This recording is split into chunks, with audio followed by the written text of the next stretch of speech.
Hey guys, did you all know that farmers were not allowed to actually save up their seeds and replant it in the US? Because I'm just finding this out and it's actually surprising to me because I just didn't know that it's something that kind of happened. Like it was never a thought that occurred in my head. So when I saw this video, I was like, oh, that's really surprising because my grandmother, she had a time period where she farmed. She used to have a farm and farm a lot of like grow a lot of crops. But the thing about it is she has always saved her seeds and replanted. And sometimes if she just doesn't feel like and feels like, oh, there's a seed that's better, she uses them, but mostly she's allowed to do that. So I never knew that it's possible for someone to be a farmer and not be allowed to actually save up their seeds to replant their seeds. But like that's what happens in the US. And I thought I don't really know if you guys would be interested in this, but I just thought maybe some of you will be interested and might be the first time you're hearing about this. But before we get into this video, I want to give a very big shout out to Chon White for $5 super thanks. Thank you so much for supporting the channel. Please make sure you click the like button, subscribe to the channel if you're new here and you're watching me for the very first time. Let's get right into it. Y'all know that farmers aren't allowed to save and reuse their seeds for the crops that they grow? And as a farmer who grows these seeds, we don't appreciate you telling the whole world the truth. She's right. Large, powerful seed companies make your food more expensive by holding farmers hostage. If you don't already know, farmers don't own their seeds. They pay for the right to plant that seed. This is my corn, but I don't own the genetics to my own corn. So if I harvest it and try to plant more, that's illegal. They can sue me, and they will for a lot of money. But how would they find out? When you're a farmer and you buy your seed, they make you sign a contract. Meaning whenever they want, the seed company can come onto your property, dig up your plant, and check for their genetics. Even if it's an accident, like your neighbor's plant cross-pollinated, they can sue you. Everything is free. That's the matrix. When you realize that everything is free, food is free, water is free, shelter is free, it just take a little labor. Every fruit bears seeds. It just take a little labor to make it bear fruit again. Everything is free. Somebody decided that it had a monetary value. Somebody, we know who, decided. We were civil before this. We understood that. We only took what we needed.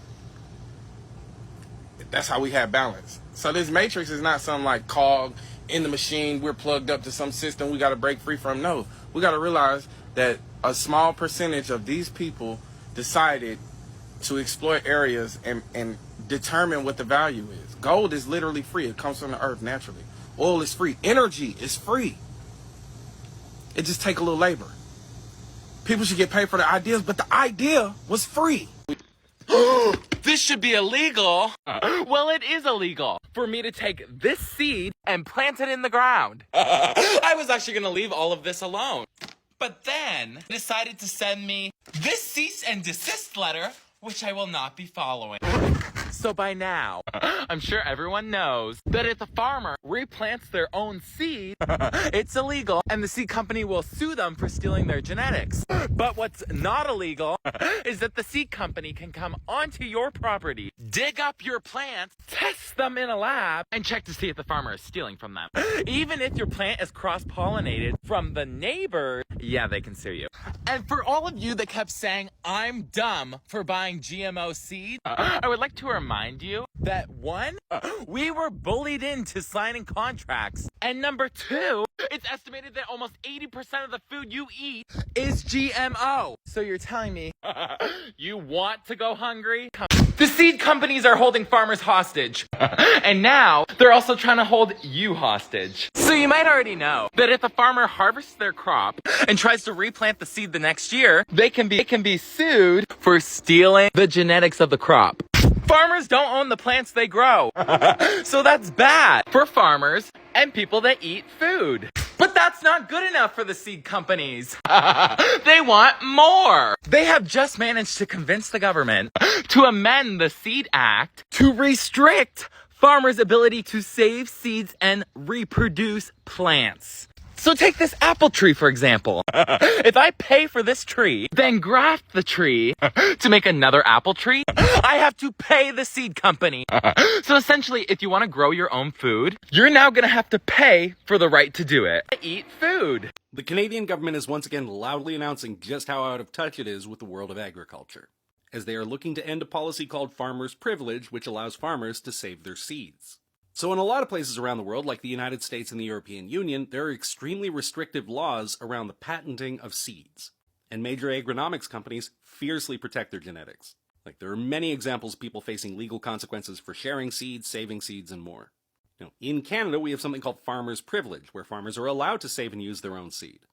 Now the government is looking at potentially getting rid of that. Now, there are some subtleties here, but it focuses primarily on hybrid seeds. And the reason why is very simple. Quote, these companies want to have access to plant breeding because it's very lucrative. People need food. They have no choice. And so if you can make food more expensive and corner the market on something like seed, you will. So the Canadian government is looking at amendments to the current rules. So they want to force farmers to pay seed companies royalties for decades after the original purchases of seeds from protected varieties of plants. So if you buy the plant and you keep growing the plant, you could be paying the royalties over 20 years. So if you buy one set of seed and keep reusing those seeds, you keep paying the royalties, even though you only bought the seeds once. So this would specifically apply to horticultural crops like vegetables, fruit trees, and ornamental plants. But the fact is that this is simply going to make it harder to sustain agriculture. It's going to make it harder to access seeds, harder to breed new varietals. But don't worry, the Canadian Food Inspection Agency says it's going to be fine. They said, quote, changes are intended to encourage innovation in plant breeding, potentially leading to more climate-resilient crop varieties and improved genetic diversity. Question: how does reducing access to seeds improve the ability to breed seeds?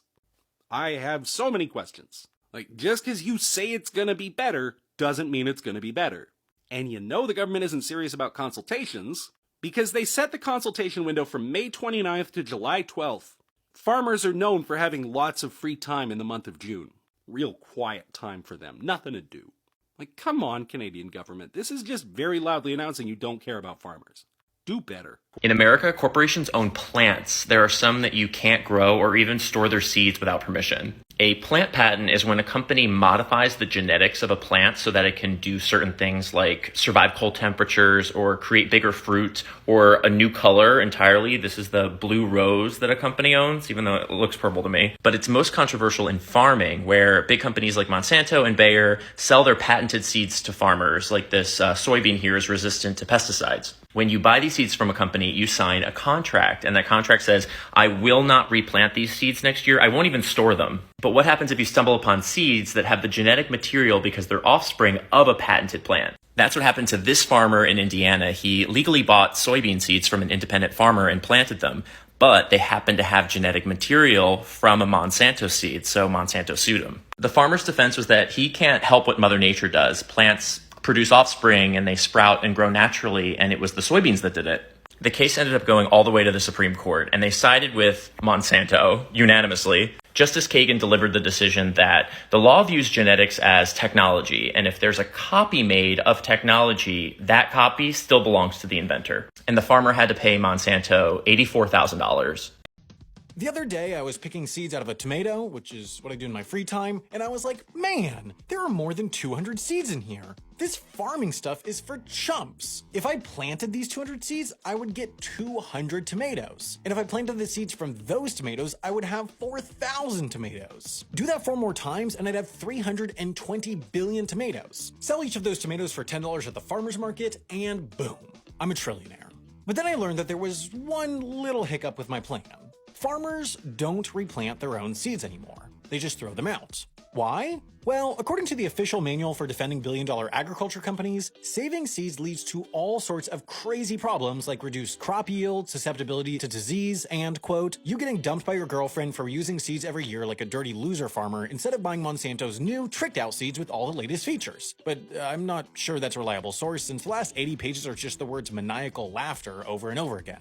In truth, there are some practical disadvantages to saving seeds, but the real reason farmers stopped doing it after thousands of years is that a couple of companies figured out a way to make replanting your own seeds illegal almost anywhere in the world. How do they do it? Well, it's a little complicated. You see, saving and replanting seeds has been an important part of farming ever since farming was discovered by William von Farming, pictured here. But that practice got more complicated in the 1930s when we decided to inventing plants. Of course, humans have been cultivating new breeds of plants for as long as we've been growing them, but there was one huge problem with that. no one had gotten filthy rich off of it yet. So, in the 1930s, the US federal government passed the Plant Patent Act, and for the first time anywhere in the world, people could legally claim that a plant was their intellectual property. Of course, this didn't apply to naturally occurring plants. You couldn't just walk outside in 1930 and claim that grass was your idea. God filed that patent 55 million years ago. To patent a plant, at least in the United States, you have to prove that you cultivated a distinct new variety of plant and are capable of making more of it. Just as one conversation that I'm not seeing people have is, yes, we are losing out on our third spaces, but we are also losing out on our primary spaces.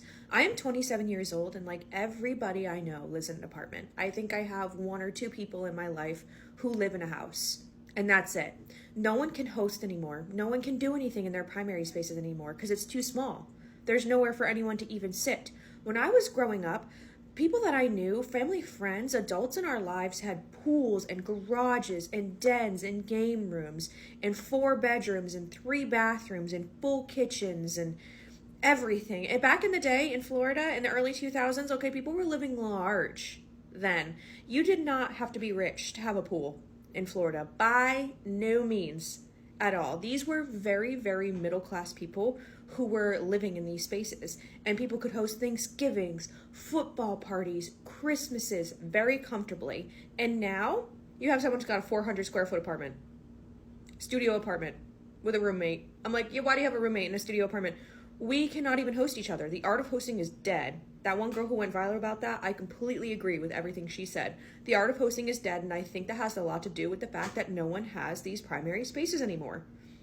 Like in the future, going forward, if none of us are able to own a house, I should be able to own a house by now. Being 27 with the money that I have been making for the past couple of years, if I had been making that in the early 2000s, I would have had a boat and a house and a private chef and a masseuse, okay? If I was making what I was making, I would be living large. But no, I have to be making this money in 2024 and am very realistically looking at needing to get a studio apartment. And it's just ridiculous. It's absolutely ridiculous. Like going forward, what are we going to do? Host each other for Christmases and Thanksgivings where you have one love seat and that's all you can fit in your living room? What's the plan here? What are we going to be doing?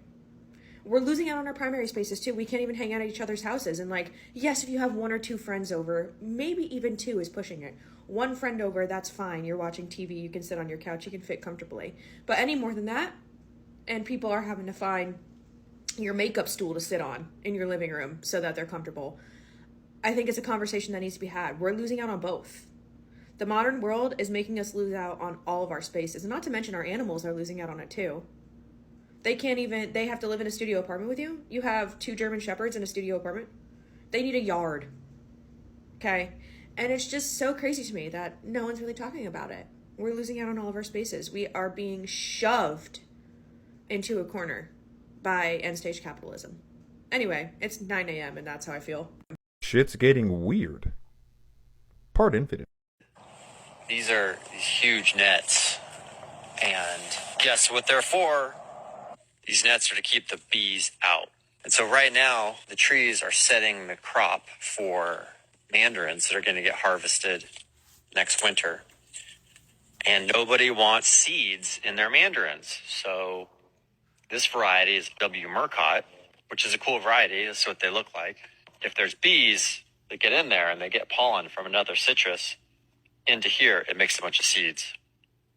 And the citrus industry actually sued the apiary industry over this a long time ago. And the result was these big nets. And these are actually fishing nets. But it's really interesting, like impressive really, to see these ginormous nets going over the whole thing and stopping all of the bees from getting in there. And that's how we create seedless mandarin. Me personally, I think that's weird. I genuinely think that's weird. Like, but there's a market for it. There's people out there that are like, please give us seedless fruits. Who are all these people that don't want seeds in their fruits? Like, who are y'all?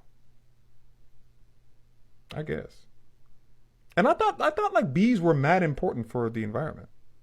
And now y'all are like, nah, bees, you ain't eating shit, bitch ass niggas. I don't know. The food system be weird as hell.